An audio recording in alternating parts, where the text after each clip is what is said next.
Mga ka-Joy, welcome sa first vlog ko as an ate na may teacher era.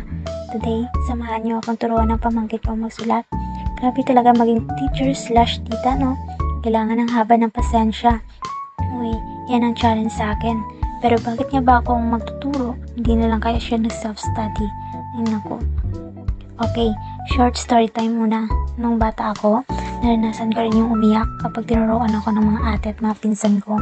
Imagine, kapag hindi ako marunong magbasa, ready na ang gising-gisingan ko. Diyos ko, siguradong mapipingot ka talaga noon. Kaya siguro, it's my time naman para bumawi sa mga anak nila. Revenge is sweet, ika nga. Pero joke lang. Pero seriously guys, naniniwala ako na lahat tayo may kanya-kanyang learning journey. Hindi kailangan magmadali, okay lang magkamali.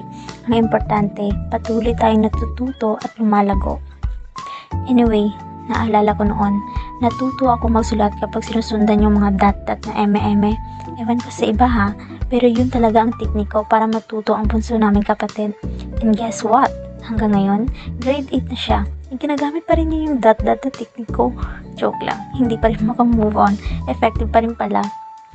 Kaya sa mga estudyante dyan, huwag kayong mahihiyang gumamit ng kung anong teknik na nakakatulong sa inyo. Walang mali sa pagiging creative. So back to reality. Kailangan ko pa talagang manuhol para lang maturuan ng batang ito. Paano ba naman? Gusto raw ng sticker. Iba na talaga ang mga bata ngayon, no? Sobrang hirap na.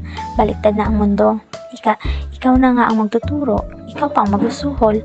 Pero guys, kung hindi lang talaga siya sobrang cute, baka matagal na ako sumuko. Pero alam nyo, minsan kailangan lang talaga nating hanapin ng tamang motivation. Kung sticker lang ang kailangan, go lang. Ang importante, mag-enjoy tayo sa proseso ng pag-aaral. Pero seriously, kahit mahirap, masaya rin naman. Nakikita ko yung eagerness niya matuto, and that's priceless. Sana lang talaga magtuloy-tuloy ang kanyang pagiging masipag. Kaya sa mga bata dyan, tandaan nyo, ang sipag at syaga ang susi sa tagumpay. Huwag kayong susuko sa unang pagsubok. Kaya nyo yan. Okay mga ka-Choy, that's it for today's vlog. Sana na-enjoy nyo ang aking teacher slash tita moments. Don't forget to like and subscribe para mas maraming kwentuhan ang adventures kasama ako. And sa pamangkin ko, good luck sa pag-aaral. At sa lahat ng nanonood, huwag niyong kalimutan na ang pag-aaral ay isang lifelong journey. Enjoyin niyo ang bawat step at huwag kayong matakot mangarap ng mataas. See you sa next vlog. Bye!